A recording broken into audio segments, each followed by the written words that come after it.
எல்லாருக்கும் வணக்கம் and welcome back to our channel with me Science. இந்த வீடியோல என்ன பார்க்க போறோம்னு பாத்தீங்கன்னா சப்ஜா சீட்ஸ் வச்சு ஒரு ஹேக் ரொம்பவே வைரலா போயிட்டு இருந்துச்சு. சோ அதை ட்ரை பண்ணி பார்த்துட்டு அதோட ரிசல்ட்ஸ் எப்படி இருக்குன்றத பார்த்து தான் இந்த வீடியோல பார்க்க போறோம். வீடியோக்குள்ள போறதுக்கு முன்னாடி மறக்காம கீழ இருக்க subscribe பட்டனையும் பக்கத்துல இருக்க bell பட்டனையும் press பண்ண மறந்துடாதீங்க.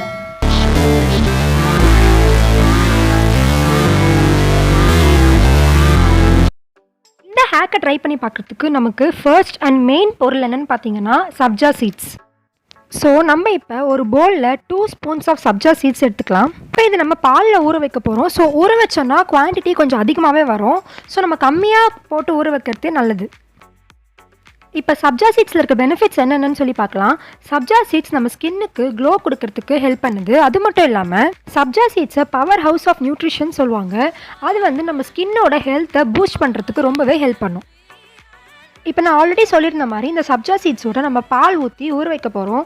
பால் பார்த்தீங்கன்னா நம்ம காய்ச்சாத பாலும் எடுத்துக்கலாம், காய்ச்சின பாலும் எடுத்துக்கலாம். நான் காய்ச்சாத பால் எடுத்துக்கிறேன். உங்களுக்கு என்ன வேணுமோ நீங்கள் எடுத்துக்கலாம். பாலுக்கு பார்த்தீங்கன்னா அளவில் எதுவும் கிடையாது. ஸோ அந்த சீட்ஸ் ஃபுல்லாக சோக் ஆகிற அளவுக்கு பால் ஊற்றினா போதும். பால் ஊற்றினதுக்கப்புறம் நம்ம ஸ்பூனை வச்சு மிக்ஸ் பண்ணிக்கலாம். இப்போ பார்த்தீங்கன்னா இதை இப்படியே ஒரு 20 to 25 மினிட்ஸ் விட்டிங்கன்னா நல்லா ஊறிடும். ஊறினதுக்கப்புறம் நமக்கு இப்படி தான் இருக்கும். இதில் நம்ம கொஞ்சம் வாட்டர் ஆட் பண்ணி நல்லா கலந்து விட்டுக்கலாம்.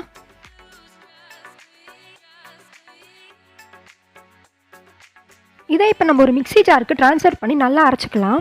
எனக்கு அரைக்கிறப்ப அது ஒழுங்காக அரையில. நான் அரைக்கும் போது இன்னும் கொஞ்சம் தண்ணி ஆட் பண்ணி தான் அரைச்சேன். ஸோ நீங்களும் தண்ணி ஆட் பண்ணி நல்லா அரைச்சிக்கோங்க.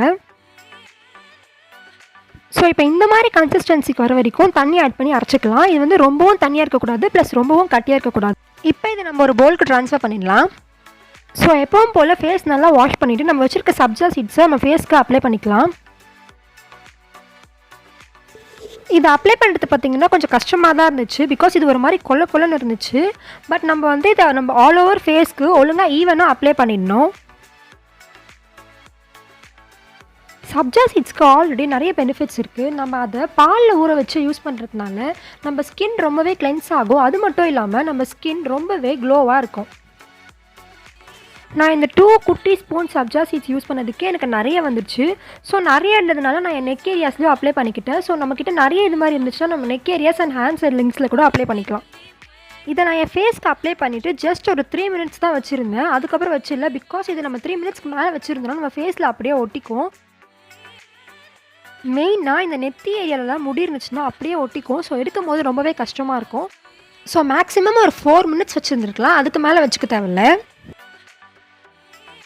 நான் இதை நார்மலாக பேக் போட்டு வாஷ் பண்ணுற மாதிரி வாஷ் பண்ணல. பிகாஸ் அந்த ஹேக்லேயுமே அப்படியே தான் எடுத்தாங்க.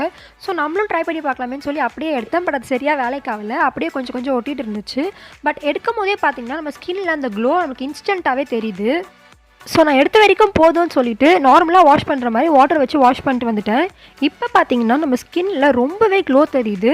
அண்ட் ஸ்கின் ரொம்பவே ஸ்மூத்தாக இருக்கிறதும் தெரியுது.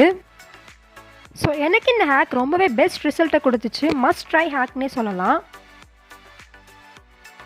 ஸோ உங்களுக்கு டைம் இருந்துச்சுன்னா நீங்கள் இந்த ஹேக்கை ட்ரை பண்ணி பார்த்துட்டு உங்களுக்கு ரிசல்ட்ஸ் எப்படி இருந்துச்சுன்னு சொல்லிட்டு கீழே கமெண்ட் பாக்ஸில் டெக்ஸ்ட் பண்ணுங்கள். வீடியோ ஃபுல்லாக பார்த்துட்ருக்க எல்லாருக்கும் ரொம்பவே தேங்க்ஸ். இந்த வீடியோ உங்களுக்கு பிடிச்சிருந்துச்சுன்னா மறக்காமல் லைக் பண்ணிவிடுங்க அண்ட் உங்கள் ஃப்ரெண்ட்ஸ்க்கும் ஷேர் பண்ணிவிடுங்க.